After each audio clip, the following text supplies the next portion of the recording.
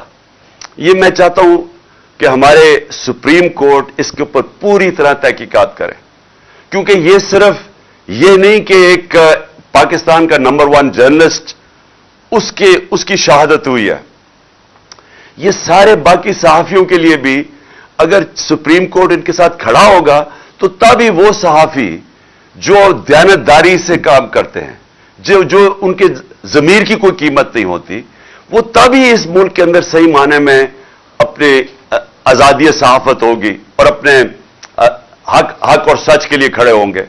تو اس لیے میں سب سے پہلے تو یہ اور پھر سے میں اعظم سواتی کا کہتا ہوں کہ یہ پاکستان کا سینیٹر ہے. ایک ملک کا سینیٹر سے اگر یہ ہوتا ہے جو اعظم سواتی سے ہوا ہے, اور یہی نہیں کہ جو اس کے اوپر تشدد کیا گیا اور ایک ٹویٹ کے اوپر. اور میں یہ دیکھ رہا تھا کہ اسلام آباد ہائی کورٹ میں ایک جج صاحب نے یہ کہا ہے کہ ٹویٹ کے اوپر آپ کسی کو بھی یہ نہیں کہہ سکتے کہ ملک میں کوئی بغاوت کرنے جا رہا ہے. یعنی اس نے بڑا اچھا میں داد دیتا ہوں کہ بڑا اچھا بیان دیا ہے.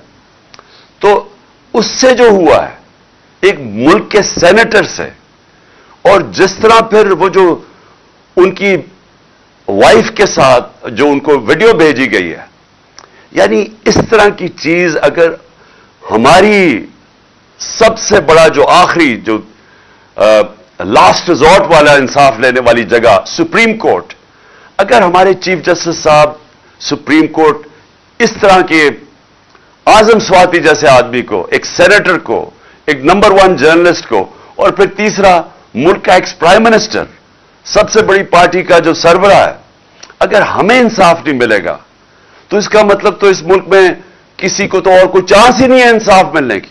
عام آدمی تو کوئی سوچ بھی نہیں پھر سکتا کہ طاقتور کے سامنے جب وہ کھڑا ہوگا تو اسے انصاف ملے گا. تو یہ ایک ملک کے ڈیفائننگ مومنٹس ہیں, فیصلہ کن وقت ہے ہمارے ملک کا. اور اس لیے ہم ریکویسٹ کرتے ہیں کہ اس ملک کو حقیقی طور پہ آزاد کریں, انصاف دے کے. انصاف دیں گے ہی تو قوم آزاد ہوگی. جب میرے پاس حقوق ہوں گے تو وہ مجھے آزاد کرے گا.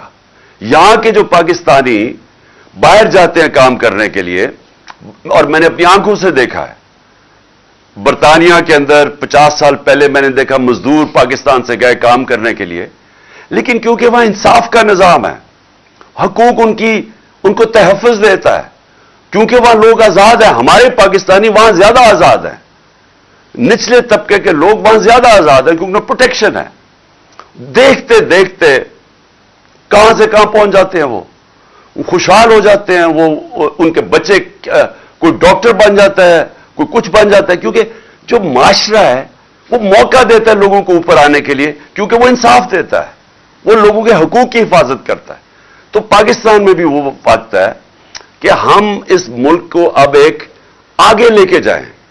یعنی یہ جو مشکل آج کل دور ہے اور یہ جو چور اوپر مسلط ہے, اس میں سے جو اس اندھیری رات میں سے یہ جو روشنی اب یہ ہے کہ شاید ہمارا انصاف کا نظام کام کرنا شروع کر دے, شاید ہمارا انصاف کا نظام کمزوروں کو تحفظ دے دے جب وہ طاقتور کے سامنے کھڑے ہوتے ہیں. اور یہی میں ہمیشہ کہتا ہوں کہ ہمارا ملک اسلام کے نام پہ بنا تھا. عظیم نعرہ تھا پاکستان کا, مطلب کیا, لا الہ الا اللہ, کہ وہ لا الہ الا اللہ جو انسان کو آزاد کرتا ہے, کہ جب وہ سوائے اللہ کے انسان جب کسی کے سامنے نہیں جھکتا وہ انسان آزاد ہو جاتا ہے. اور پھر جو قانون ہوتے ہیں اسی لا الہ الا اللہ کا جو فلسفہ ہے وہ پھر انصاف اور عدل اور انصاف کے قانون وہ پھر انسان کو پروٹیکٹ کرتے ہیں, آزاد کر دیتے ہیں.